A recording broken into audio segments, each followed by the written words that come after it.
This podcast is a member of the Voices of Wrestling Podcasting Network. Visit voicesofwrestling.com to hear the rest of our great podcasts, as well as show reviews, columns, opinions, and updates across the world of wrestling. To the highway in a brand new day. Over the rainbow, gotta let it go. So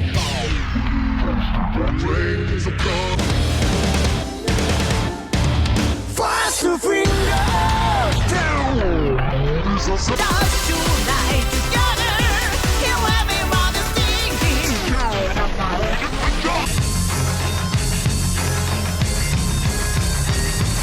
你看到我就怕，头皮发麻，我的手。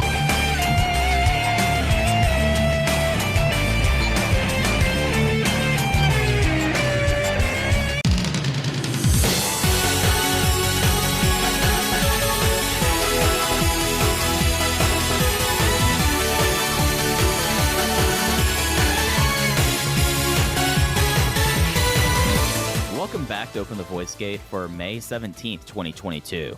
We are members of the Voices of Wrestling Podcast Network. You can find us on the Voices of Wrestling podcast feed or our own dedicated podcast feed on all podcast platforms and applications. You can follow us on Twitter at Open Voice Gate. If you'd like to donate to the show, click the link in the show notes. It'll take you to our redcircle.com landing site. You click the red box that says sponsor this podcast, and you can set up a one-time or recurring donation. I'm one of your hosts. It's your old pal, I'm Mike Spears, joined alongside your other host, Case Lowe. And Case, man, we are in the thick of King of Gate. It is, of course, Lech Barasan presents 2022 King of Gate to decide Dragon Gate's #1 championship. And boy, this has been a exciting, and everyone is wrong this year. Everyone's predictions have gone to hell very quickly, and I love that. How are you doing, bud? I hear a little bit of pep in your step. There's some excitement in your voice that King of Gate season has really gotten to you. You were thrilled to introduce this episode, and I don't blame you. Obviously, of course, I predicted 2 different draws in the first round. I did predict the Open the Dream Gate champion losing in 39 seconds, and my bracket is not busted. My bracket is perfect. Anybody that listens to the show knows that, Summer of Eta was never meant to be. What a rookie's going to win matches? No, they're going to go to 15-minute time limit draws. So a lot of people expose themselves. No, of course, I'm stunned by the turn of events. This is one of the most bizarre opening rounds to a tournament that I've ever seen. As I pointed out on Twitter, I think it's only going to get weirder. Like, I can't fathom what these second and third rounds of this tournament are going to look like, because the first round has been so damn weird. But it's been weird in a way that I would say that, yeah, it feels bizarre, but it feels bizarre in the Twin Peaks kind of way, where it's just things aren't lining up the way they are. It's kind of, we're working in a world of magical realism where we will have a double count at 14:59 perfectly done. And you see this in the main event, you go like, yeah, no, of course that happens. I should have known that Hyo was going to do this. Well, that's exactly the thing. And I saw somebody, I don't remember where it was, I don't remember who it was, I'm not picking on them, but somebody described this tournament as being very Rossi-brained. And of course, if you've listened to the show, you know that Mike and I are very harsh critics of the Stardom brand, and especially their booking. Have I ever sat down and watched a Stardom show from start to finish? No, I have not. I certainly don't see that in the cards anytime soon, but Mike knows what he's talking about, and I trust his opinion on a lot of this stuff. But with the results that we've seen, and although we're mainly here to talk about Kobe today, I will throw that Kai Shuji Kondo match into the mix, just because I think there's an opportunity for people who aren't as plugged into the promotion to go like, oh, LOL, gimmick booking. Oh, this, Genki Horiguchi brain strikes again.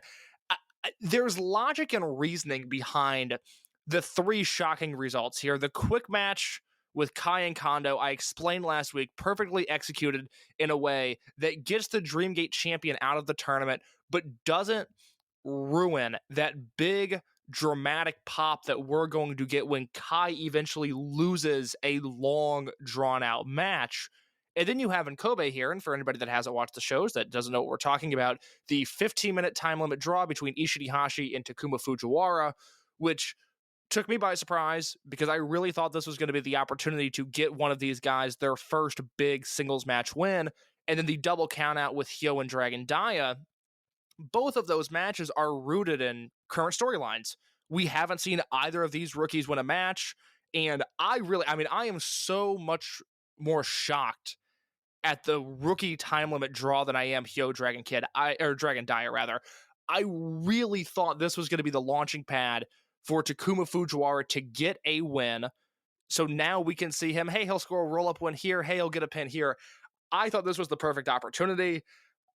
I'm okay. I trust going forward that they're doing the right thing. I don't know if I love that result.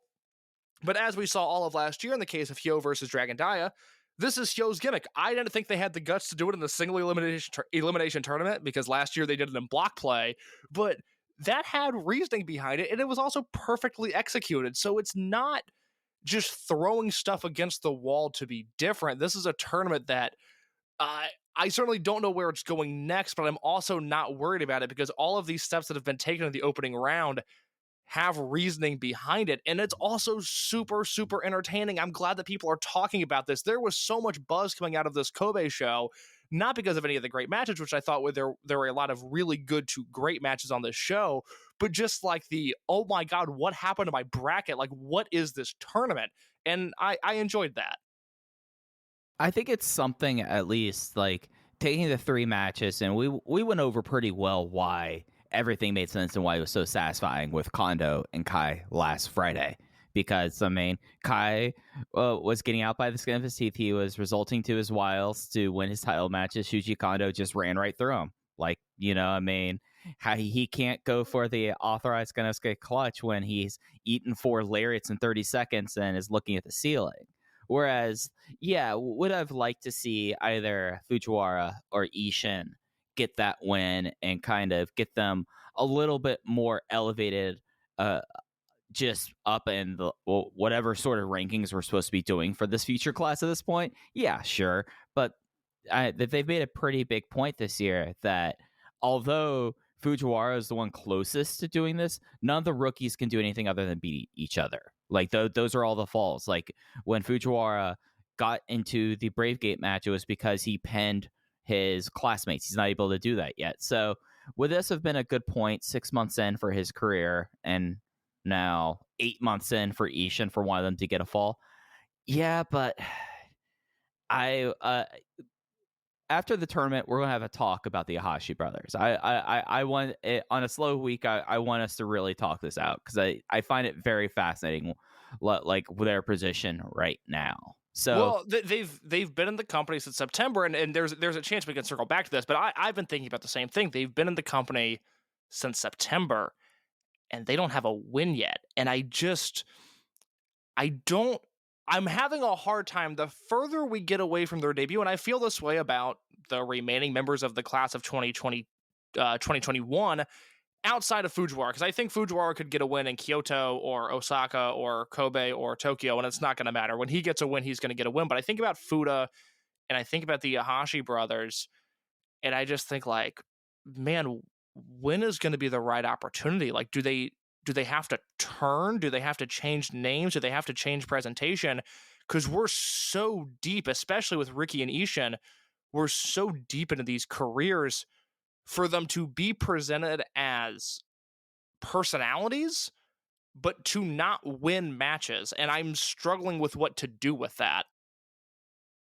yeah, and now you have the facet that the older brothers now lost. Well, I mean, I'm not gonna flip through my notebook, but I'm just guessing 2 months, 3 months. I don't remember him at Champion Gate. No, I think the last time that I remember him was Memorial Gate in that 5-way match. Was he there for that? Yeah. Yeah, because Sato wasn't in that, and I guess we can talk about Sato. I was planning on talking about Sato towards the end of the show. I didn't bring him up until then. But basically, like, you have this situation with Ishin where, like, we're seeing Ishin really grow as a singles wrestler, and Ricky, without them, it's such a tandem act that, like, they have to figure out their way around this, because if Ricky doesn't come back, then, I mean, you've kind of spent, like, the first 6 months of Ishin's career doing something with his brother that's not going to pay off, So it's something that there still is, like, a wider discussion about the Ahashi brothers. But moving on to Hyo and Dia, I hit myself like I popped myself in the face, going, I should have known that Hyo was going to do that. Like you're right, the balls to do this like in a single elimination like just knockout tournament. That's bold for them to pull it off there, but we kind of should have saw this coming, and it also gives Dia something to do or an opponent as we lead into Kobe World. Like I think he probably has one more defense for Kobe World, but you could easily do him versus Hyo somewhere, and it's fine. So I think it worked.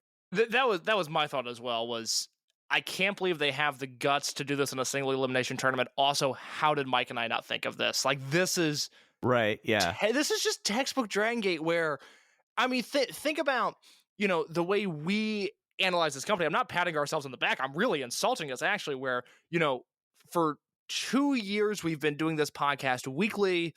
You and I, in various ways, in audio and in a written form, have been covering this company for close to a decade. It's just under the Voices of Wrestling banner for almost a decade.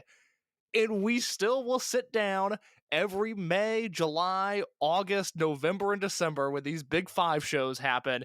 And we're going to go, this is going to happen, and this is going to happen, and this is going to happen. And then they come up with a 4th option that we would have never even thought of. And when things are clicking like they are right now, more often than not, it's so much more brilliant than we could have even imagined. And this Hyo Dia thing was just executed great. It was so good. And I've watched all of these King of Gate matches unspoiled, which I've really enjoyed. And this was one where, 10 minutes. Okay, 13 minutes, 14 minutes. Oh my God, they're going to a double count out, aren't they? Oh my God, they did it. They did the double count out in the first round of a single elimination tournament. This is insane. Yeah, it just was like one of those things, and like the way that it's like, oh, Dia looks like he's about to, like they timed it out. Like it's something where they've really found a way for Hyo. Like this has like been like the whole genesis of like his evolution, and like he's just gonna feed off this again. He's ruined another person's tournament for another year. They can't stop him at this point. No, I mean, this is in the same way that we always talk about, like, okay, Okuda and Ishida are going to be attached at the hip for years and years to come. My guess is this second round match of Shuji Kondo and Jackie Funky Kamei, if that goes the way that I think it's going to, that becomes a career-long rivalry whenever those two are in the ring. We see it with all of these guys where in one moment they have really their career mapped out when it comes to being in the ring with certain wrestlers. Eita and Dragongate, another one. KZ and Coach Menorah, this could very easily become a career-long thing if that match goes well in Hokkaido this weekend. With Hyo, until the end of time, if they want, he has a King of Gate gimmick that is just as effective as the backslide from heaven or a super finisher or a flash pin that has won guys titles and championships and tournament in this promotion. He now has a thing, and his thing is destructive. His thing is a bracket buster, but he has a thing that he will have for the rest of his career. And I've mentioned it before. This has been the podcast that has always seen something in him more so than the others around him. I saw him as like a fun underdog babyface that could bounce around the ring and fly off of the bigger opponents and eat a bunch of offense.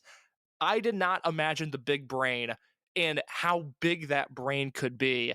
And I don't know if it's on a personal level but just my enjoyment of him when he causes chaos, when he ruins things within the scope of Dragongate storytelling. I think it is so entertaining. And this match, not to jump ahead, I thought we were going to close with this match, but I kind of jumped the gun here. But I was so entertained by all of this. Yeah. And I mean, that's kind of like walking away from the second week of King of Gate. Incredibly entertaining. And I don't feel like I'm completely... Well, the thing I feel like that was like the hidden trick is like... We all wanted to have all of the block matches. We wanted to watch everything, but house shows and, people taking it easy, that was going to be like the other side of the coin. If you see everything, you're going to see when people are like, you know what, this is the first night of 3 in Hokkaido. I'm taking it easy. I'm going to do my job and I'm going to do it well, but I'm not going to go for it. I'm not going to do that here. And that would have been the issue with that. But in a knockout tournament where you see everything, there's really no way to hide. And we're now 10 matches into the 15 match first round, and got notebook matches and nothing really. Nothing I've walked away going like this match should never have happened. And that was the thing with when you get to a tournament of this size, you have to like pull up people in the roster you don't necessarily trust or you won't necessarily put in the position. You open yourself up for that, but we're essentially 3 shows into King of Gate, and all 3 of them have been winners. Yeah, I completely agree. There's one match that we'll talk about, and I won't hint any further. There was one match that rubbed me the wrong way. It represented a greater issue, I think, but it was one that I did not like. I rated it very lowly, but I also, on both Cork and Hall, with the Yamato versus Yoshioka match, and then one of the matches on Kobe, I went 4 stars on. And we haven't hit that dead weight yet. Not to pick on specific guys, but we haven't hit, Punch Tamanaga versus Yasushi Kanda. There hasn't been Genki Horiguchi versus Takashi Yoshida. I think even Yoshida was set up in a position to win with that Shimizu match, which is unfortunately not going to happen. But the roster is so deep. The talent is there. The guys are young and they want to work hard. Obviously it's not block play. There's going to be less matches this year, but it just seems like there's a greater motivation. Maybe do you feel like the effort is up? I mean, you got to remember, King of Gate 2020 was in front of entirely no fans, and it was in Kobe Lapis Hall. So Dragongate, in March and April of that year, right when COVID first hit, they had the 2 shows in Sambo Hall that were really fun. I mean, I still think that first empty arena show, it was surreal. Empty arena wrestling was new to us at the time, and they put their best foot forward and had the most enjoyable empty arena show. The April show I remember watching and thinking, oh God, this is not fun anymore. Like, this is a real bummer. And they went to Lapis Hall for King of Gate, and that was a slog of a tournament. I don't think anybody had fun King of Gate 2020. 2021, supposed to be in Cork and Hall that opening night. It doesn't happen. Guys get hurt. Guys get COVID throughout the tournament. I enjoyed last year's King of Gate. I really got invested in the run of KZ and the run of Menorah, but it wasn't. This tournament feels different. Do you agree with that? Like, it's been a while since we've had a King of Gate like this. Well, I think that set up 32 wrestlers and elimination format. It was something that you really there are stories you could tell in round robin tournaments that you can't tell in knockouts. So instead, it's a lot more direct and forward, and a lot of you look at the big names in this tournament. You already have Kai's upset, the Dreamgate champion's out. Yamato, the ace, is out. Eita, the would-be ace, is out. SB Kento, the ace of Next Generation, is out. Those are probably, if you were going to go chalk, those would have been your final 4 coming out of each region, and they're already gone. So it's already changed a tournament in a way that it makes it very exciting to see, all right, Shuji Kondo versus Jackie Funky Kamei, second round matchup. This could be a 30-second match, or this could be Jackie Funky Kamei trying to claw back and trying to get the biggest win of his career. Or it could be Kondo running through him in 30 seconds and, just leaving him as a skid mark on the way to, running through King of Gate. There's just a lot of opportunities here that we did not have this time last week that has made this tournament really exciting. And I think to that point, we haven't had stuff like this in a few years. The rise of Menorah last year was exciting, but to me, not totally unexpected. I knew that they had plans with him, but that's exactly it. A match like Kamei versus Kondo is just a fun match. And in 2017 and 2018 and 2019, I don't think the roster was deep enough to have those really fun, unique pairings. And if I were a betting man, we don't have the date and time of that Kamei versus Kondo match yet, but whenever that happens, I think the next week on the show, we're going to be dedicating a lot of time to that match, because that is a match that is right up our alley. I mean, those are our guys, and I think they're going to have our style of match. I'm really excited for that one, and I think it could hit big. Yeah, so it's something where I feel like that this tournament, talking about using that match is it's unexpected. It's in a way that we didn't necessarily like. I don't know what the road to Kobe World is at this point. Usually, in case we have a pretty good feeling on one way or another that like the road to Kobe World, because you've taken the 4 most likely winners out of this. And bring up your point about Menorah. Do you think that some of like the dampening of the rise of Menorah and King of Gate 2021 was the fact that he was in the block with the COVID positives, so he didn't get those big wins on the build up?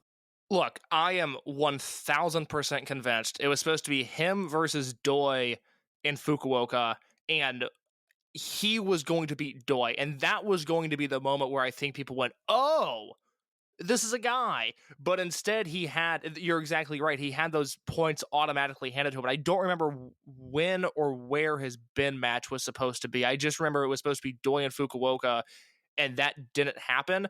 And so he ended up, getting these points. Now, we were telling people, hey, we think Menorah's going to be the guy here. There were other people going, might be Ben K, might be so-and-so, might be Doi. I was pretty locked in on that being a big Menorah breakout, and I was right, and I was stoked to be right. But no, it didn't have, you're exactly right, it didn't have the effect because he didn't wrestle Ben and Doi, which would have been 2 of the marquee matches in that block. Right. So let's just take someone who would have a similar scenario here. Like we're going to pick someone that, age range, experience level on the come up, feels like on the crest. And you look at the brackets here, and there's really, out of people that I would view as realistic, like, okay, they're getting behind them at this point, you come to like Madoka Kakuta. Like, he's the only person that I look at this right now, and I'm like, all right, Kakuta gets the winner of Doi and Hulk out of Sapporo here. If it's Hulk, you pin Hulk with Kakuta. But if you get Doi, then you get the scenario that could have happened last year in Hakata there. Because you look at the rest of the tournament, there's just not as much of an opportunity for that. But at the same time, you get an opportunity for the rookies to go out there and be like, all right, you get one match. And you get 15 minutes and go out there and just completely show why they've been this highly touted to this point. It's a different style of the tournament, and I think I like this more than the block format, to be honest. You could tell me just about anybody could win this tournament right now. I mean, Kamei's not winning. I'm looking at the guys who are left. Kamei's not winning. Strong U-T. Machine's not winning. U-T's not winning. Yoshida's not winning. Is there? I mean, it's after that. It's like you can make the argument. Ben's not winning. I've got some bad news for Ben K fans coming up in just a little bit. But you could tell me, Jason. I'm not there with Kakuta, but man, you could. I mean, you look at the guys that's left. I was like, okay, maybe Kakuta. I don't think that's the case, but I'm not entirely out of it either. Well, let me lay what Kakuta's path to glory would be if he would go on the Royal Road for you. Please. SB Kento, either Hulk or Doi, either Benkei or Jason, and then likely looking at the bracket, either Susumu or Kondo, and that gets him into the finals. Do you think he can't go on that run at this point, seeing what we've seen over the last week? It's not impossible. I think, God, I was thinking about this after the Kobe show with Ben and Jason, because I think everybody expects Jason to do really well in this tournament, but now you go like, oh, does he just eat a spear in 1430? Like, is that the result here? Because if Jason loses in the first round, fandom aside, just from trying to understand the structure of this company and what they're going to do in July when they have to run Kobe World Hall twice, if Jason loses in the first round, I am going to pull my hair out, because at that point I will have zero clue what's happening. Then we know the Hong Kong trio is real and is getting a triangle run. I mean, hey, I've got praise for Ho Ho Lu, and I am pumped about that Hong Kong trio. Yeah. Let's get into the shows then, unless you had any other big thoughts before we get into them. No, let's do it. This was a very messy way of opening it up. Hopefully everybody followed that, because I opened up the bracket and I was like, oh my God, this is actually weirder than I thought it was. This is insane to think the first round matches that have taken place so far and what is to come. This is mind blowing. So should we say what the bracket was before we get into the shows, and then we'll say what the situation is coming out of it, just to make things clearer on the listener here doing some on-air production? Yeah, please. Yeah, walk us through it. All right. So outside of Kobe, we had through Kobe, there are 10 matches in the first round. The matches that happened before this were the 513 Tokyo Cork and Hall shows with the SB Kento versus Madoka Kakuta match. Kakuta won with the Eita versus Shun Skywalker match that Shun Skywalker won. Kondo over Kai, and then Yoshioka over Yamato. So each quadrant had a match going into this. But then we had two shows that we're talking about today. We have 514 from Tajimi and Gifu, a homecoming show for some people in the roster, and the Kobe Sambo Hall show that we've kind of talked around so far. So from 514, there is a YouTube digest that went up with both of the King of Gate matches, and then they had a Z-Brats versus, was it High End? Man, I did not watch this match. I did see that this was because it's Gifu. I think that's Shun's hometown as well, I want to say. So yes, it was High End versus Z-Brats, Benkei, Dragon Kid, and Yamato over Kai, SB Kento, and Shun. I also did not watch that match. Shun is from Gifu, so yes. that's why it was. But we had two tournament matches in the upper right region. If you're looking at the graphic, U-T versus Kagetora, and then from the lower right bracket, we have Keisuke Okuda versus Problem Dragon. The first one was U-T versus Kagetora. U-T won with a passion. Advancing onwards, U-T will face Yuki Yoshioka in the second round to be decided. I love this. I really, really loved this, just in the way that it was everything that I was hoping it was going to be. It was short, it was compact, it was, as Alan Forel astutely put in the Voices of Wrestling Discord, this was a Summer Adventure Technique League type match. It was tricked out grappling. If you're into this style of Dragongate, like U-T versus Shisa from a few years ago, really, if you like Super Shisa or U-T, I would recommend U-T versus Kagetora, because it's a very good mix of grappling and the names that you would like here. Yeah, it was something that Kagetora, of course, is rooted and based in the same style that U-T comes across. I mean, between being like a bridge guy between T2P and Toribon Mexico, or Tormon X, he would have had some Yave background, and of course, working throughout that. So I felt like that they meshed very well here, and I thought it just was really kind of cool. Like, now we're several years into U-T in this role, and you would think that he's been doing this his entire career. You would think that this guy did not have the trouble first 5 years of his career, that he just came out of the gates as like this crazy tricked out lucha grappler. But it's something where U-T constantly was like doing like roll throughs and just like getting like, but just like finding ways to get every advantage there. And Kagetora had like the nasty knee breaker partway through this match that, you know, it's something that like this match was match 2 from Gifu. Crowd was not super into it, but yeah, at least for me, I was able to lose myself for like the 8 minutes and get into and watching them trade holds in a way that I thought was completely satisfactory. Oh God, yeah. I mean, I was on the fence. You know, this match could have gone either way, and I'm glad, just as someone that is so into what U-T is doing, and now the fact that we're going to get this Yoshioka versus U-T match, which, you know, we covered, Mike, a few months ago. You can go back to the month of January. I don't know where I was going with that sentence, but you can go back to January on the podcast feed when Mike and I did a rewind and rewatch of the rookie ranking tournament from 2019, and we covered that version of U-T versus Yoshioka. We talked about what a 2022 match might look like, and now we're going to get that, and that could be one of the highlights of the tournament, with the way Yoshioka's wrestling right now, with the way U-T, who I will reemphasize, a man that for the first 5 years of his career, I had no time for. Wasn't a fan, didn't get him, injury prone, no thank you. He is the one positive of Tribe Vanguard. Tribe Vanguard saved his career. He did great work there, oftentimes alongside Kagetora. And once he adopted that Yave background, boy, oh boy, has he become one of my favorite wrestlers to watch. This has to be, I mean, Jay can correct me as the Kness superfan. This has to be the only time that a Hikari no Wa has been tried within the first 30 seconds of a match. Like, that started the match, which is an insane thing to think. But once that happened, I was absolutely locked in. Yeah, I can't remember time even like Kness at his peak, just popping that just to get out of a match To start the match. It was such an interesting way to do it. I mean, it was great. UT's offense, he's one of those guys I really encourage people, especially actually if you've been watching Dragongate for a long time.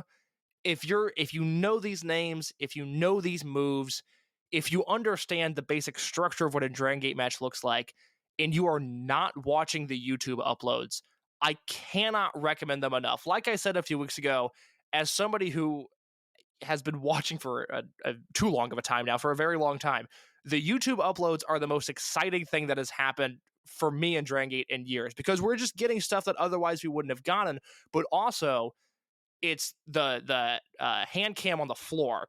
And so watching UT's offense from that perspective, both in this match, especially in this match, but just all the times that he pops up on YouTube, you're reminded, oh, this guy is so crisp. This is one of those guys who, he's undersized. He does some high flying. He does some grappling. You could file him under, your very basic Japanese junior heavyweight, even though I think he is more than that. I think the onlooker would go, yeah, UT, Japanese junior heavyweight, I know the style.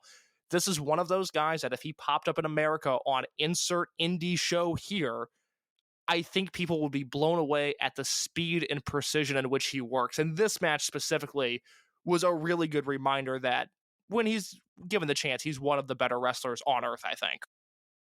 Yeah, like if you're talking about wrestling a particular style and facet of it, it's very hard for me. Like with how I know a lot of people are like, oh, the Observer Awards have changed so much over the years. Of the readership days, Parrot Dave.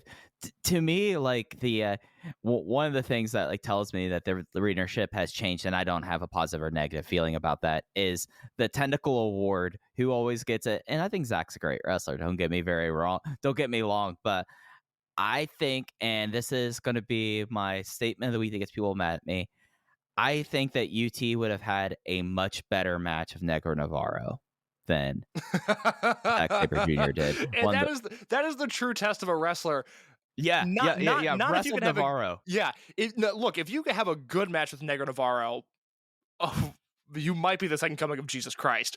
But if you can have a better a baseline better match than Zack Sabre Jr. versus Negro Navarro, if you can do better than that, you have my utmost respect, because that match, no matter what the internet tries to tell you, was dreadful.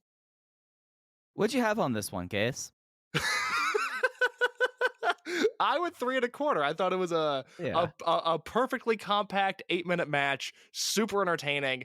I think you should go out of your way to watch this just because it was fun. It was fun pro wrestling at a time where I feel like the Japanese scene, this is going to get a big picture with UT versus Kagetora, oddly. I was thinking today about just the Japanese wrestling scene is not fun right now. Forget the Ibushi stuff. Like, I'm talking just in ring. Japan is not fun. And I was thinking about, the bubble we exist in, the internet, and the way that, 5 or 6 years ago, people were demanding links to Guts World shows and watching K-Dojo single cams and whatever Nico had, they would watch. And that has just gone away. And this is an odd point to relate to this UT versus Kagetora match, but if you give me just a second, I think I can make this come full circle. But I'm really turned off by most of the Japanese scene, not because there's not great matches. High-end Noah stuff, Miyohara All Japan stuff. Obviously, New Japan is going to peak higher than almost anything on Earth. I'm still, throwing 4 3/4, 4.5 stars at a lot of these big shows, a lot of these big matches. But there's nothing fun in Japan right now. Like, other than the Dragongate stuff that I obviously love, but I'm going to watch that no matter what. I don't have guys on undercards that are doing fun stuff. There's no tag teams that I really love. And this UT versus Kagetora match was just a fun match at a time where I think the Japanese scene really needs fun. So I would recommend going out of your way to watch this if you haven't seen it already. Yeah, I was 3.5, so I was a slightly higher, but I think that me only being a quarter star higher on a UT match, because I've realized, Case, you have a pretty good standard. You keep your ratings very level. I am someone, I'm hot blooded. If UT or Akira Tozawa shows up, I get more interested in a match. So the fact that I'm only a quarter star above you on this probably tells you that it's a fun match. I'd like to think I'm a very fair star rater. I always have the policy of if it's above 4.5 stars, if I give something 4.5 plus, you need to go out of your way to watch it. 4 3/4, and then the rare 5-star match, that is top of the line stuff. But I'd like to think, I know every once in a while I am mocked for my Dragongate star ratings because I'll give like an 8-man tag 4 stars, and people will go, well, that was a 2 3/4 star match. But I'd like to think that for the most part I'm pretty fair. Hey, I thought you were here. Now, Case, now here's a real test of your fairness. The semi-main event of the show on Gifu and also up on YouTube this was actually in the upper left-hand bracket. This was Problem Dragon, the Gifu native, versus Keisuke Okuda. Keisuke Okuda got him with a Dojima sleeper, and yeah, it's a hometown match, Case. Good for him. Look, Problem Dragon was not the problem. No, in he this was not. Match. No, him Problem coming Dragon out, went for it. That him tornado, coming out he with went. the tornado. Sorry to cut you off, but the tornado, the MMA gloves, I'm all for it. Okuda just did not work with me in this match. Oh, we just talked about this on Friday, and I don't want to like beat the dead horse, but Okuda, yeah, man, you're in a lucha wrestling company. Yeah, man, you've been here for 3 years. I talked to somebody at the Kobe show. They were in the building the next night in Sambo Hall, and they noted to me that during intermission, there's an autograph signing, and Binsuke were the two guys signing autographs, Binsuke and Keisuke Okuda, and he noted that there were only about 4 or 5 people that interacted with Binsuke, whereas Natural Vibes would have pulled in 5 or 6 times that. So it's not looking great for them right now. I don't want to take a victory lap on being right here, Case, but that's vindicating for us, The Okuda thing's really frustrating because this is the type of match where you just want to go away. You want to come away from it going like, man, Okuda was fun. Okuda showed me something I've never seen before. And I don't know what that is. If I'm sitting down with him and agenting this match, I don't know if I have a specific idea of what needs to change, but we've seen the Okuda formula, and it works. When he wrestles either Ashita or Ashita or Susumu Mochizuki, my bad, it's going to be awesome. We are going to love it.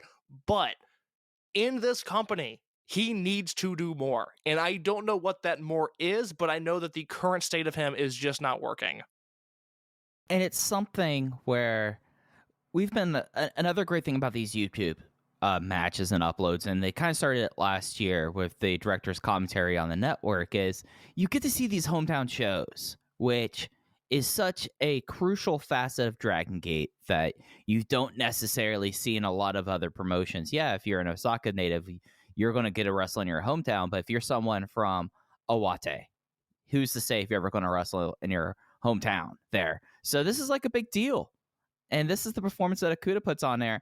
And I'll say this, like watching like all the hometown shows that I've had the chance to watch, it's really only something that has come along in the last 6 or 7 years to have hometown shows, even on as Affinity episodes.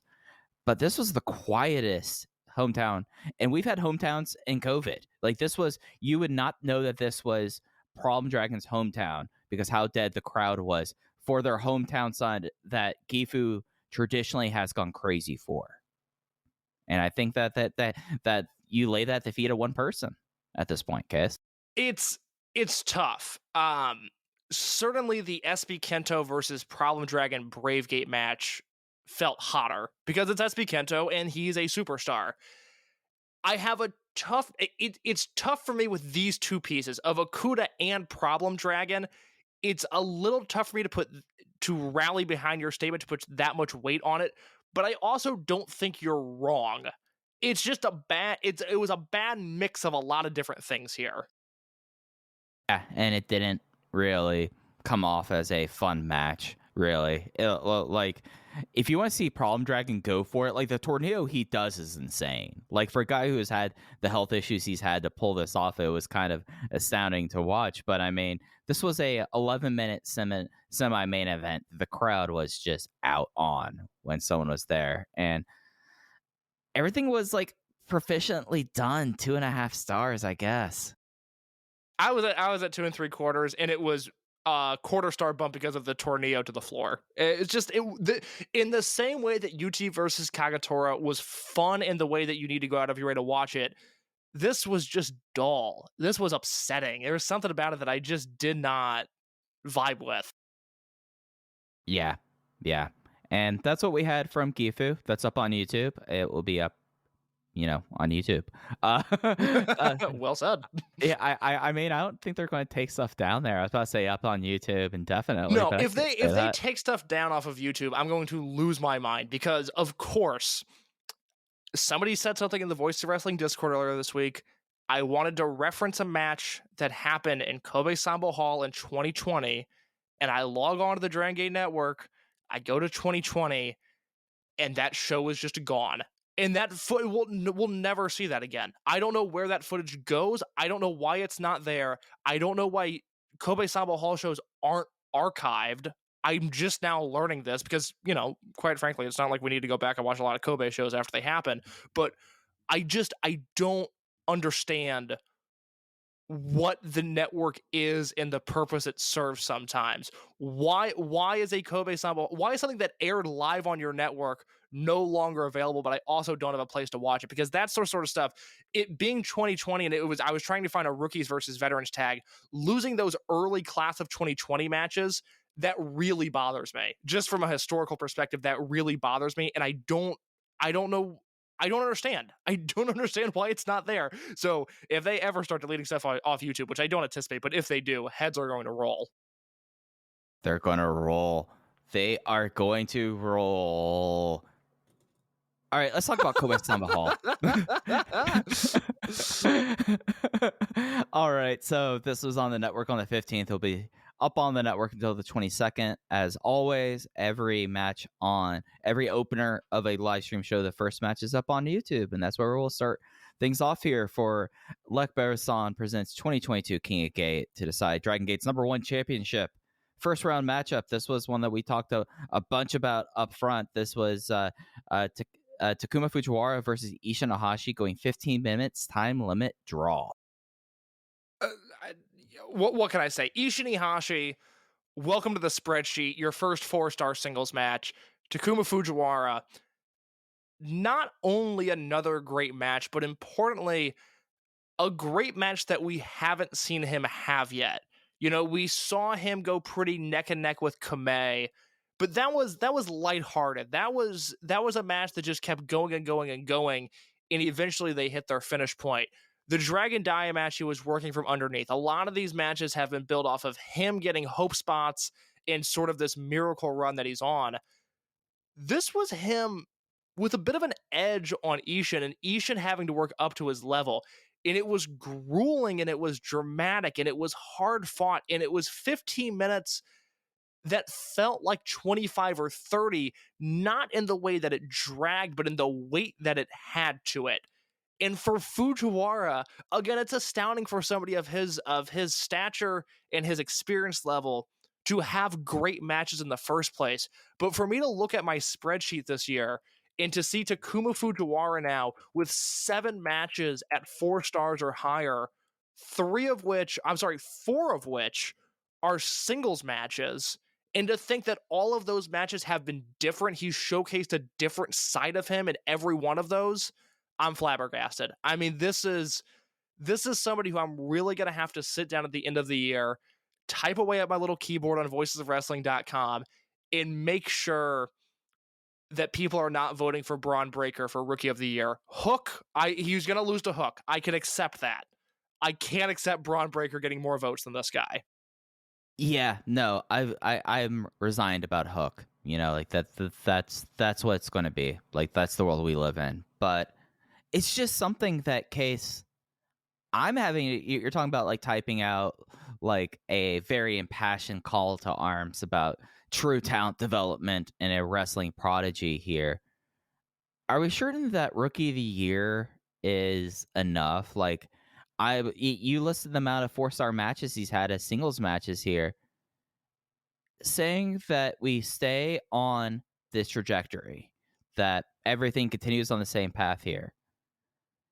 Case, do you think in December we could be having a serious conversation about Takuma Fujiwara as the most outstanding wrestler in his rookie year in Dragongate? You had the guts to say what I did not have the guts to say.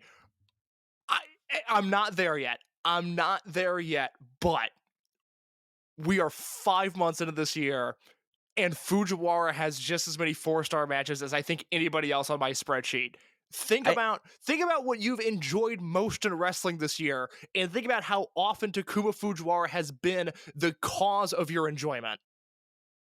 And it's something that, like, you're absolutely right. We're seeing this different edge here. He looked comfortable in control. He was smooth as silk. He constantly was doing those leg picks rolling through to crabs in this match. Like, he was just out there going like, all right, we're just gonna go have 15 minutes. You wouldn't think this kid was 20 years old.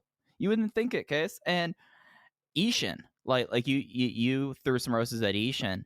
This is the Ishin Iihashi that when you said, I think I'm a Ricky guy, and I said, I think I'm an Ishin guy, this is the Ishin that I was thinking about. Kind of has the energy of a Shigehiro Irie in a way, a bull in China shop. But like he has like this flow to him it's kind of majestic watching Ishin Iihashi do his top rope drop kick in a way. Just like the way that he kind of flows through it. It just was really special. And yeah, I'm with you on this. This was spreadsheet. This was 4 stars for me. It was nice to see what should have been natural chemistry turn out to be natural chemistry, where Takuma Fujiwara is going to run really fast and Ishin Iihashi is going to knock him over. And that was a good chunk of this match, and then they get into this chop battle that was so vicious and so entertaining to watch. And then the last half of this match is these guys doing everything they can to pin each other in a way where it harkens back to, some Dragon Gate future matches that they would have. Really bare bones, really rudimentary, rooted in flash pins, rooting and doing anything they can to beat their opponent. It just so happens that now they're doing brain busters and top rope drop kicks and stuff like that. This was a really satisfying watch. I think hopefully going forward, now that both of these guys are out of King of Gate, as we head into June, I really hope we start seeing these guys get some wins, because I think this is the perfect close to that first chapter of, in the case of September for Ishan, the case of November for Fujiwara, this is the first chunk of their career. We've now seen what they can do at the lowest rung of the totem pole. What happens when they start to climb the ladder? Because both of these guys are talented enough to where they should be winning matches from here on out.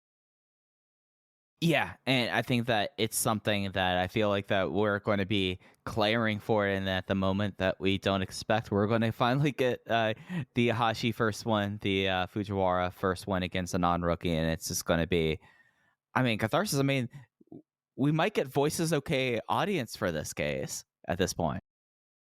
Look, I'm more than happy about that. At any time fans want to start cheering, by all means, go for it.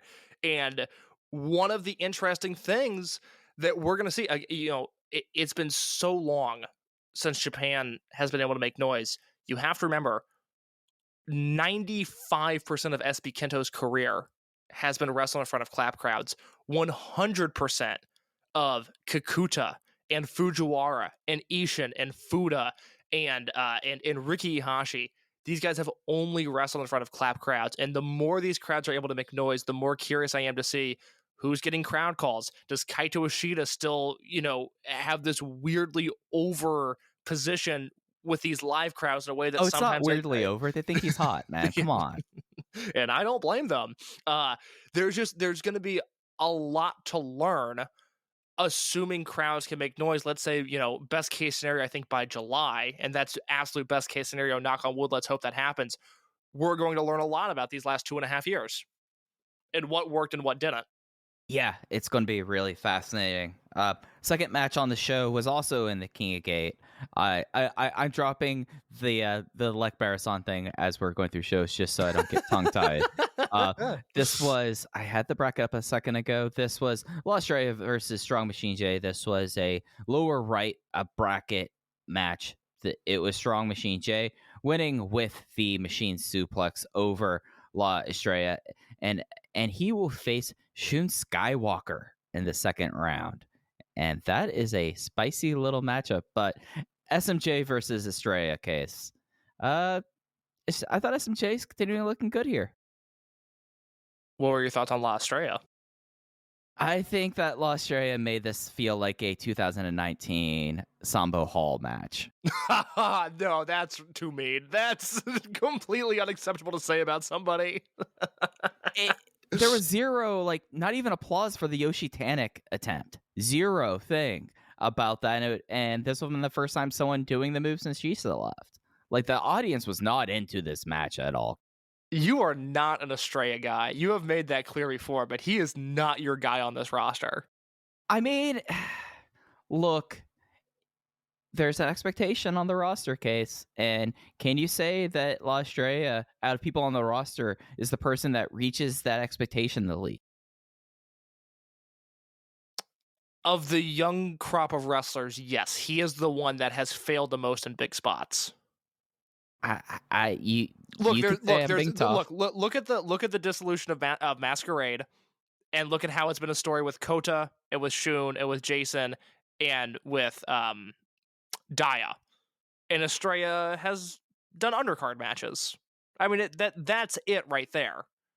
But I thought he was totally fine here. I really liked this match. Okay, sell me on this match then. It was a good match. It was two guys that I thought had good chemistry with one another. I have bought so much Strong Machine J stock. I talked myself last week into him pinning Shun Skywalker. At least I believe I did. Maybe I dreamt that. I hope I'm not dreaming about King of Gate predictions. I hope I said that on the podcast. I thought they had good chemistry. I thought it was a nice little solid 3-star match. It was fun.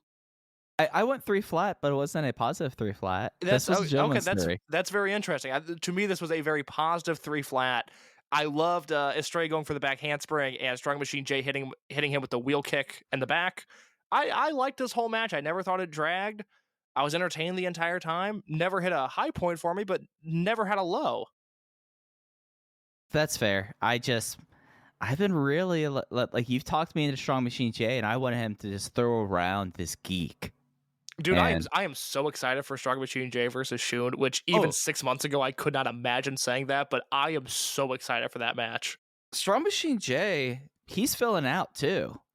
Like, his shoulder, like, getting his shoulder fixed. Like, he's put on some muscle, like some significant muscle over the last few months.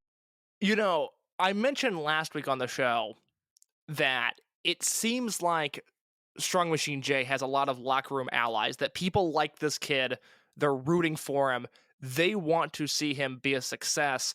And one of the things that was noted to me by the person who was in attendance at the show that I talked to, who gave me the little factoid about Bensuke, was Strong Machine J, when he's put in positions to interact with fans, he always takes his time, he talks to them, he's super respectful, he's super down to earth, and that resonates with people. I think this is another guy that if they can just find lightning in a bottle with him, if they can strike at the right time with him as a singles guy, and I don't think it's now, I don't think he's there just yet, but you know, I mean, I said 6 months ago, I don't know if there's a future in Dragongate for him, and now I'm thinking, God, 2 or 3 years down the line, if he just keeps the steady pace of improvement, they might have a guy here in a way that, you know, with Yoshioka and with SB Kento and with Kakuta, it's been, you know, we've seen from match 1, okay, that's going to be somebody.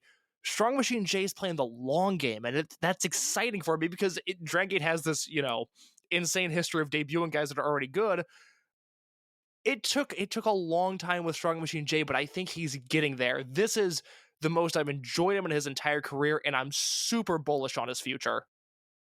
It's something like that's fascinating about him and the crowd, because if you follow the Dragongate Japanese Twitter, this stuff doesn't get tweeted over on the international account for obvious reasons. They constantly have like SMJ at like media events. Like it's clear that this is someone that it might not just be in the back. He's just someone that they know it has like a charisma to him. Like when they did the what was it, the first Open the Beautiful gate, like he was cracking everyone up there. Like he has something there. I guess it's momentum for him, and it's, I mean, the fact that, I mean, yeah, he's second generation star, but his dad's gimmick does not play well to the strengths that you need in a Dragon Gate roster. Like, you gotta find a way, maybe have some eye holes in that mask, open it up a little bit, maybe make it open mouth, In the same way, I'll pat myself on the back while also insulting myself. In the same way that I was right about SB Kento and about Dragon Dia, and to some degree right about Fujiwara, I'm very much okay with being wrong about Strong Machine J. I hope he continues to prove me wrong. I like watching him wrestle right now. Doesn't he wrestle with a confidence that he just hasn't had in forever? The same kind of confidence that I wish Estrella would wrestle with. I think he would project much better if Estrella was approaching the ring like Strong Machine J is right now.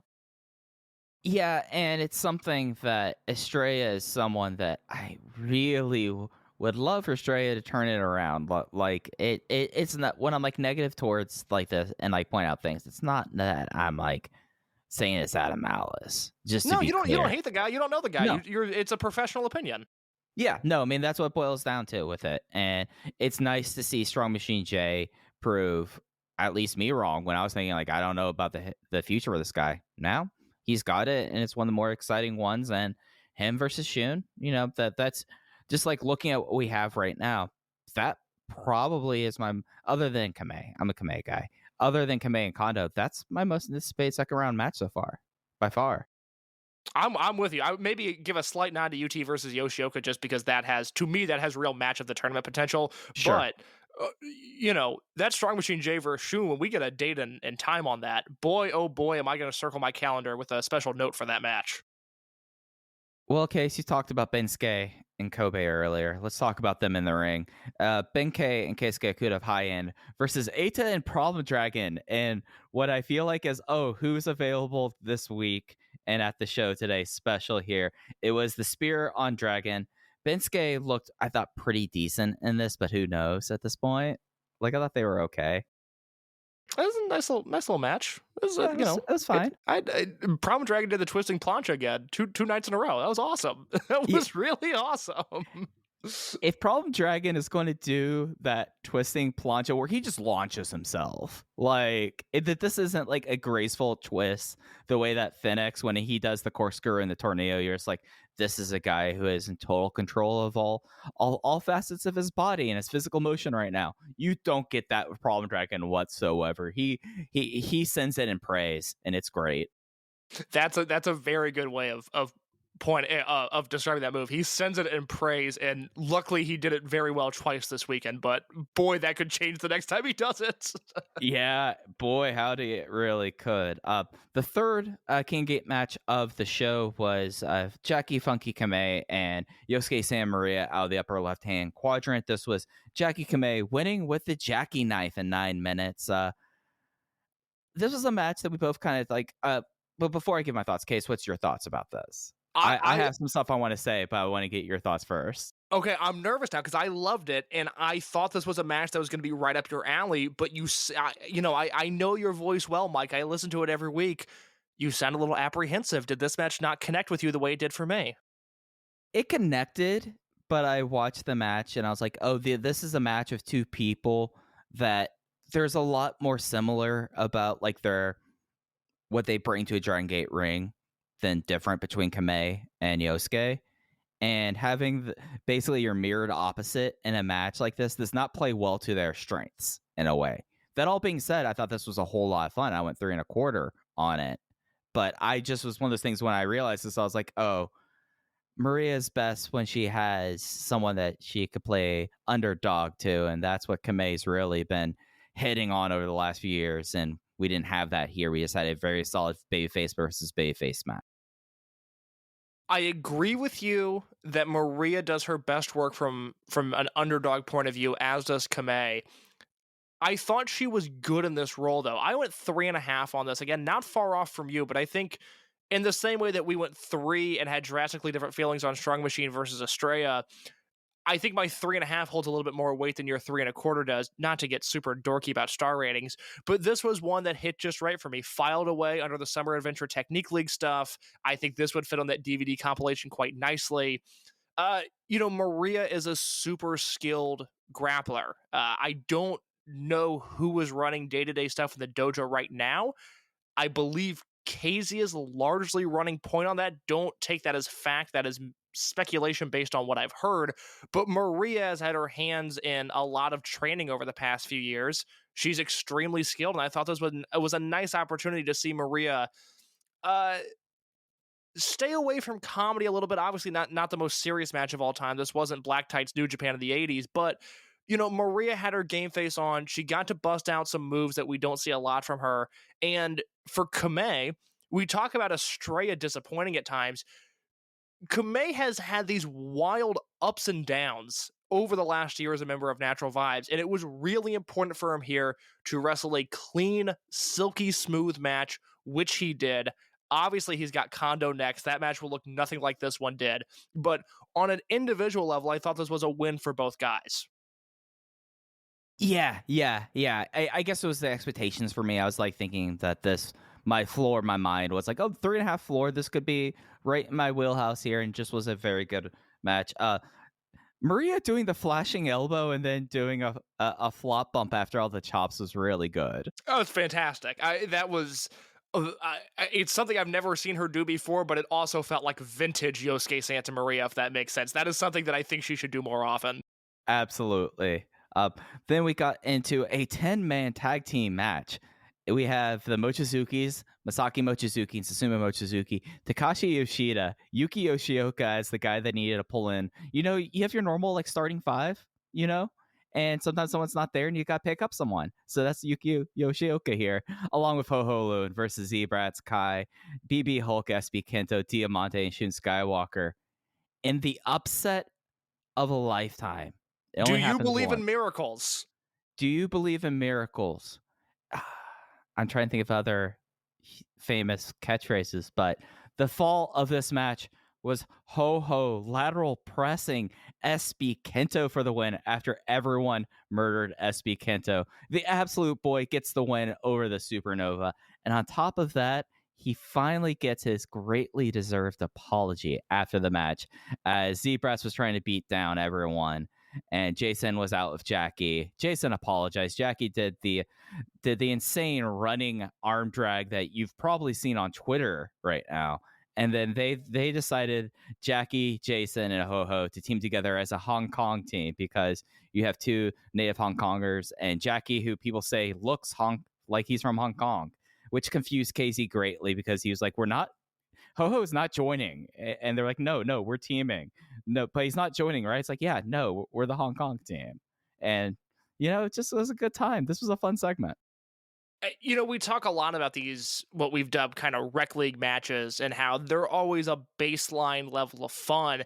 And this was no different. This wasn't a super great match, but to have Ho-Ho involved to such a degree, to see Ho-Ho rise to the occasion, and to have this just be a satisfying match, just for this to be fun.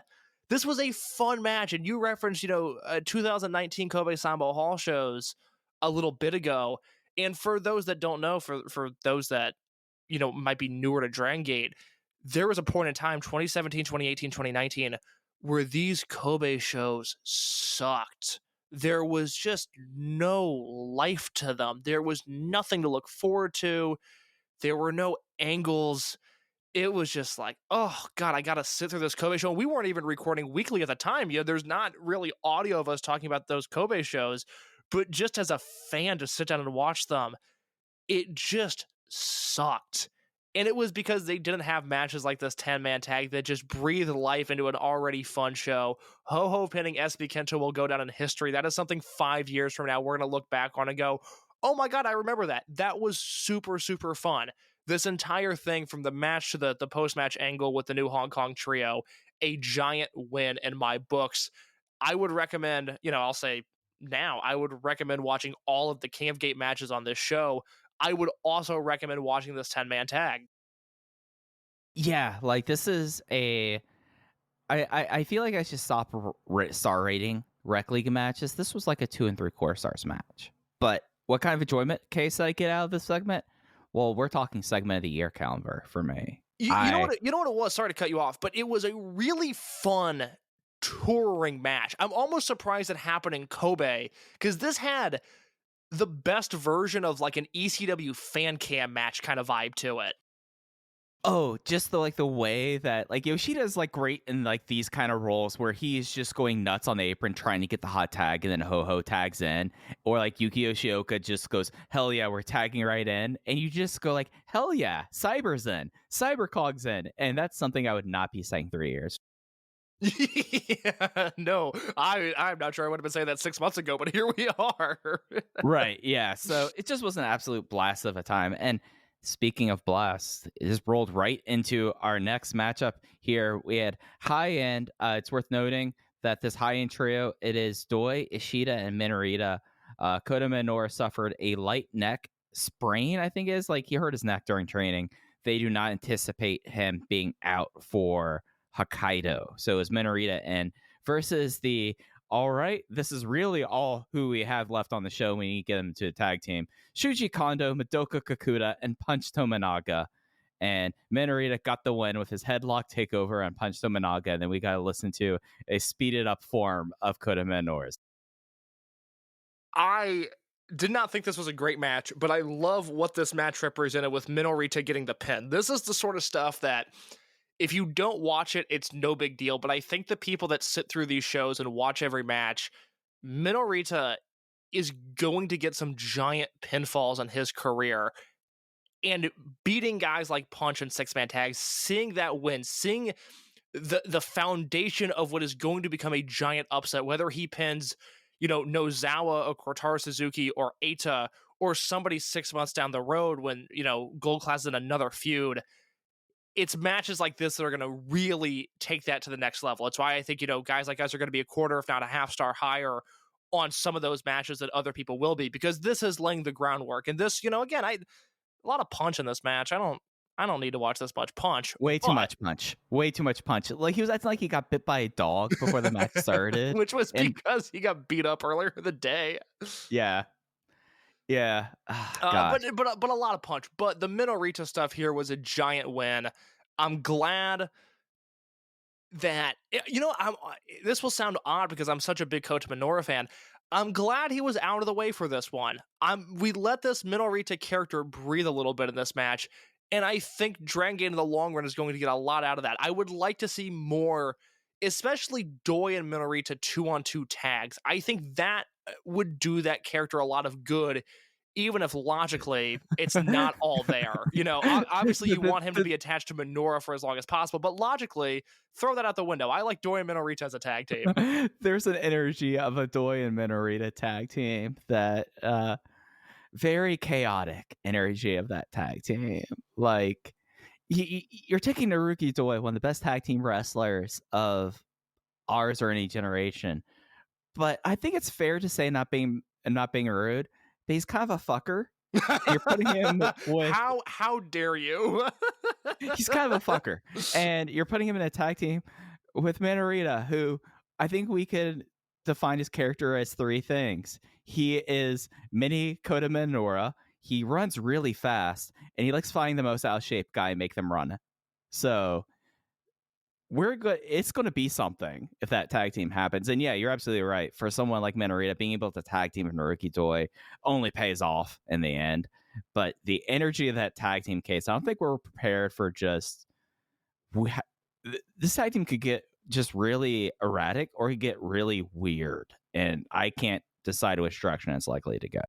It's very funny to me that Gold Class on paper is kind of this cool, sexy group of guys, and it is basically a child. Basically, a child is running interference in all of their matches, and I'm still a ginormous fan of Gold Class. I think they have hit just about every step perfectly. But Menorah being around really changes the dynamic of this group, and I don't know if this was always their intention, but he is stealing the show every time he's involved. I love this gimmick. I have not gotten tired of it yet. He can run around the ring and then hit somebody with a Hurricane Rana and bail out of the ring again for as long as possible. And I think I'm always going to be entertained by it. And hey, Ishan, Takuma, guess what? Your classmate got a direct fall today. What did you do? It's successful for him. That's true. That is a very good point, that Menorah is winning more matches than Takuma Fujiwara, which is a crazy realization to come to. Yeah, I mean, has singles wins too. Wild. Yeah. So my main event was a tag team match. This was High End versus Natural Vibes. Yamato and Dragongate versus KZ and Jason Lee. KZ won with the Sky to Schoolboy in 12 minutes and 45 seconds. And I went 3 1/4 on the match before this because of Menorah and Kondo, basically. This match I liked more, but I'm not going to remember this match at all next. So this is one of those matches. It has been a while since I've said this. As I was taking notes, I realized I've probably giving this talking point enough breathing room to mention it again. If this match, move for move, happens on AEW, it is the talk of wrestling for the next week. God forbid, if it happens on Raw, oh my God, it's the talk of wrestling for the next month. This match in Dragon Gate is just kind of another match. The finishing stretch of this, once these guys started going all out, to me, that's the best wrestling in the world. Like, these guys are 4 of the best doing their big moves with guys they all have great chemistry with. But it was just, it was just kind of a match. It's this weird, like, this is 3 1/4 stars here. If this match happens in America, it's 4.5. Like, I don't know why that is. I don't know what to do with that, but I always come away with matches like this. Just the working standard is so much higher in this company than it is anywhere else on earth. Even in New Japan, you put this match on a Road to New Japan show, and it would be the only Road to New Japan buzz that they would have the entire year. This is the kind of stuff that I think they would kill for to some degree. They wish those Road to shows had any sort of buzz. Here in Kobe, this is just a match that existed. Like, it's crazy to think, but this match was really good. But yeah, I'm not going to remember it next week. I mean, it was just something that happened. Yeah, just like 2 other takeaways from this. One, Jason has decided that he wants to start biting people a whole lot. Like, that's kind of become a thing that I've noticed with this. That's very amusing. Yamato selling it by just yelling out "ow" was great. And, it's something that Yamato, in a series of 2 days, dropping a lot of falls for him here. That I thought was kind of fascinating to look at, especially considering the status of High End. Yeah, that's a very good point, yeah. The main event on Kobe Sambo Hall was the last King of Gate match for the first round. We talked a lot about this at the front case. This was HYO and Dragongate going to a double count out at 14:59, and this is not a shoot. This is not a work, because they did do the calls while this was happening. So a fantastic bout of just timing this all out, right? So it could come in at 14:59. So with their elimination, that means that the winner of Benkei and Jason Lee this weekend will go straight to the quarterfinal. I said a lot of my piece on this match earlier. It is a result that if you see it and you either don't remember what HYO did last year, or you just don't follow the company or whatever, you go, oh, what? Like, what are they doing? This sucks. I was so entertained and satisfied by the result of this match. Just, you call Menorah a fucker a second ago. I have in my notes right when the count out hit, these fuckers. Like, I can't believe they did this. I can't believe they did this again. The guts it takes a single elimination tournament to do this finish. I can't believe it. And it was a fun match. It was that HYO formula. He's going to brawl on the floor. He's going to avoid Dia for as long as possible. It's not like Ishin versus Fujiwara, or even, to some degree, Maria versus Kamei. There weren't big moves in this match. It was stalling. It was HYO being HYO, almost this Memphis type of wrestler. In a weird way, is there a part of HYO Nope, not ready to make that take. I'm gonna marinate on that before we come back to it. Were There's you about to call him the king of Sambo Hall? Please tell me you were. no, but I like that. Let's go with that because that is his new his. That's that. God, we got to get that message to him that he should run with being the king of Kobe Sambo Hall. Well, he's already calling himself Mr. Main Event after this. He headlined a Noah show in Yokohama the day before the show, I believe, and then headlined this show. He in my mind as well as Mr. Main Event. Yeah, he's Mr. Main Event. Kept on saying this afterwards, like, Mr. Main Event, Mr. Main Event. I was like, yeah, man, you're Mr. Main Event. I mean, I'm the original Hyo guy. I was living for this. But the one thing that like I could tell that this works for Hyo is the fact that the first time that they went to the outside, and they didn't go to the outside until like 5 minutes into the match. Like they played this straight, and then the first time that Hyo pulled him to the outside, there was actually people in the audience who you could hear laugh, going, "Oh, he's pulling it again!" Like the fact that the crowd immediately picked up on this was a big thing in my book. The read I get is that all of this Hyo stuff connects. There's a reason he is continuously put in these big positions, not only here but also in Noah now. I mean, he's in the same way that Mochizuki has really blended into that heavyweight division, Hyo is now just wrestling on Noah shows. And that doesn't happen by accident. That's not a punishment. At least it doesn't seem like it to me. That seems like, hey, this guy can talk, this guy can work, this guy has something. Let's show him off a little bit.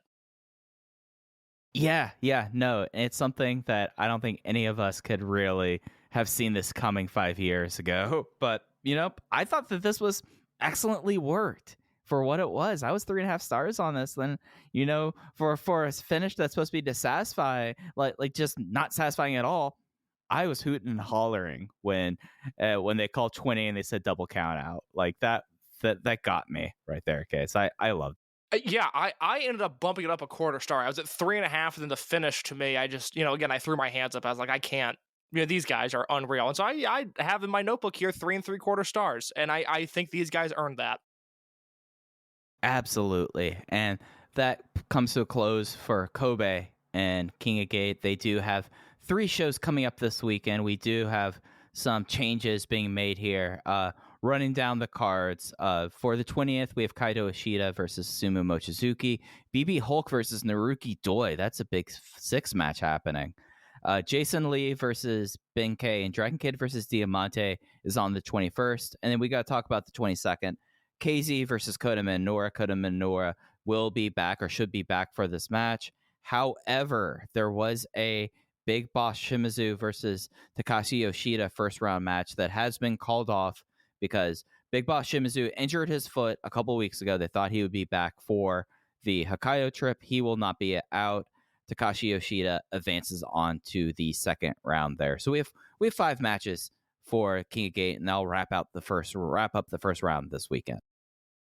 Dragon Kid versus Diamante and KZ versus Menorah. I am so excited for. I think these shows are going to hit. I am going to try to watch that 522 show with KZ and Menorah. I'm going to try to watch that live, and if I do, I'll be tweeting from the Open the Voice Gate account at Open Voice Gate on Twitter.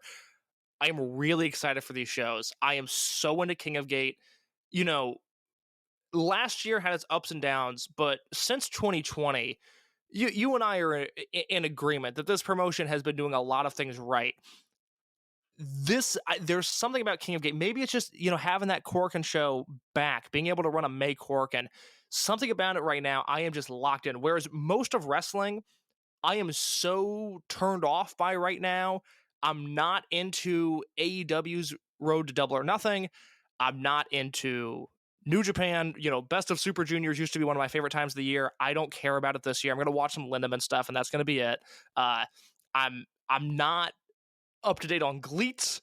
I'm not watching Noah. I'm not watching All Japan. I'm way behind on DDT. But man, am I into King of Gate. And I want to celebrate this tournament as long as it continues to be as good as it has been. I am pumped for this weekend. KZ versus Menorah. I've said the winner of that match is going to win the tournament. And in my official bracket, I have Kota Menorah winning that match.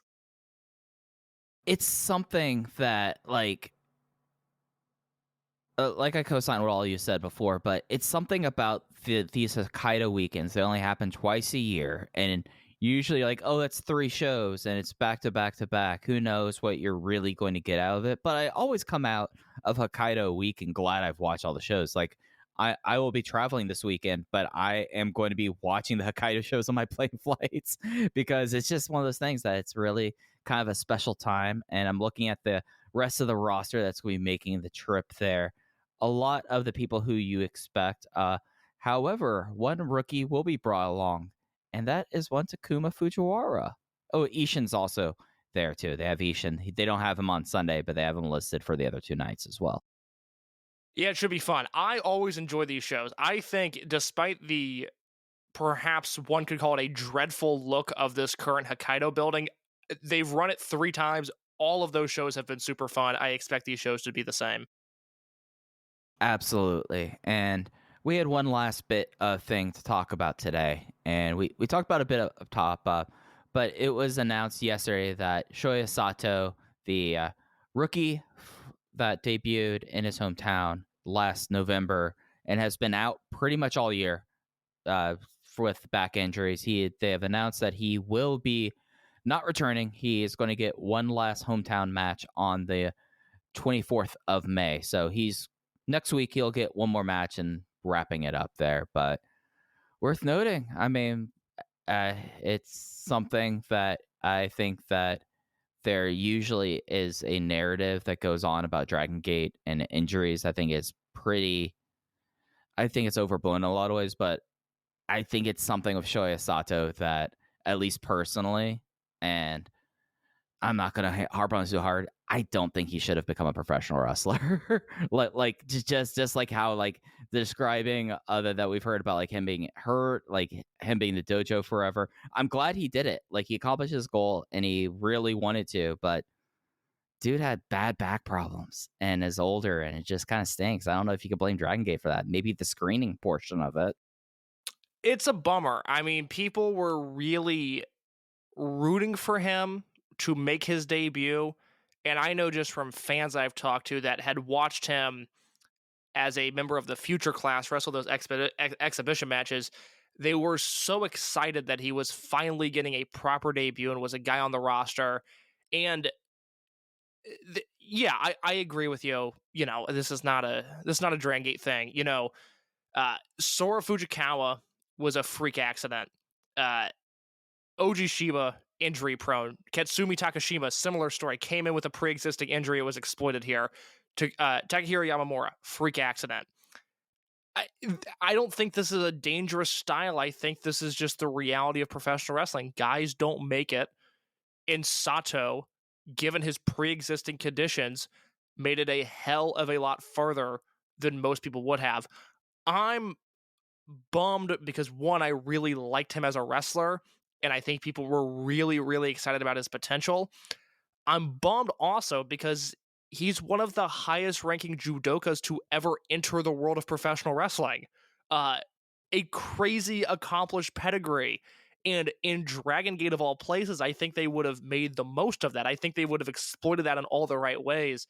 And I'm very bummed that we don't have a decade-long career arc with Shoya Sato. But what we saw was super fun. We'll get one more match in, I believe, next week. But it's a bummer. It is another one of these guys to bite the dust. And again, like I said, you know, the same way Yamamura did, and Takashima did, and Oji Shiba did, and Fujikawa did, Sato joins that list. It's an unfortunate list to be on, but it is a list nonetheless.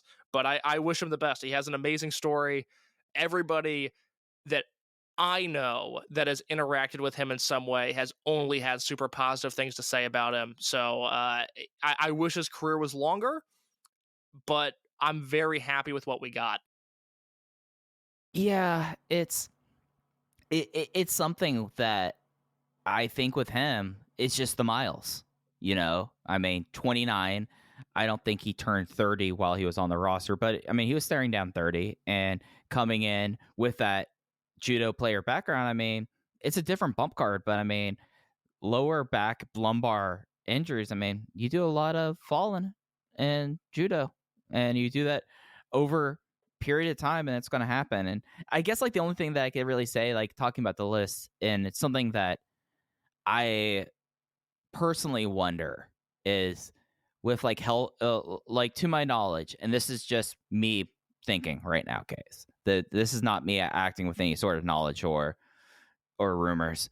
To my knowledge, they, other than getting like a doctor's note saying this person can do it, they don't do like a full physical that you would see in like a WWE that probably would not have cleared Shoya Sato to begin with.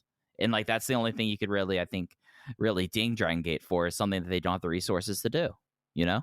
Yeah, I mean they weed out so many guys anyways that I'm sure their mindset is, okay, well, if they can make it through the initial green boy process, that they can handle themselves on the roster. But it's, it's those hidden injuries almost that would be looked at in some sort of physical way, which maybe you could say the same thing for Takashima, who, Yeah. if people don't know, Katsumi Takashima was a guy who debuted at the end of 2016. He's technically in the same class as Ben and Shun and Hyo and Yoshioka, who had an eye injury. Notoriously, his debut match, Shima targeted his eye, and he didn't last that long. He kept on having issues with that eye, and he retired shortly after. Would it help? Maybe. I don't know for sure if they don't have that process in place, but I also I look at most of these guys that retired young as freak accidents, and Sato, again, made it much further than I think most people expected him to. Yeah, and this match that will be next Tuesday in Yamagata, his hometown. Luckily, with how the changes they've done with how Dragongate now presents itself to the world now. Last year, we wouldn't get this match. Now, I think we're probably going to get to see this guy's retirement match. I think that's really cool. And it's something, later on in life, be able to say like, hey, I did this. And I think that that's something to be proud of. Absolutely. Well, I think that's going to do it for this week, Case, unless you got anything else you wanted to hit on. I do not. All right, so that's going to do us for this week. You can follow us on Twitter at OpenVoiceGate.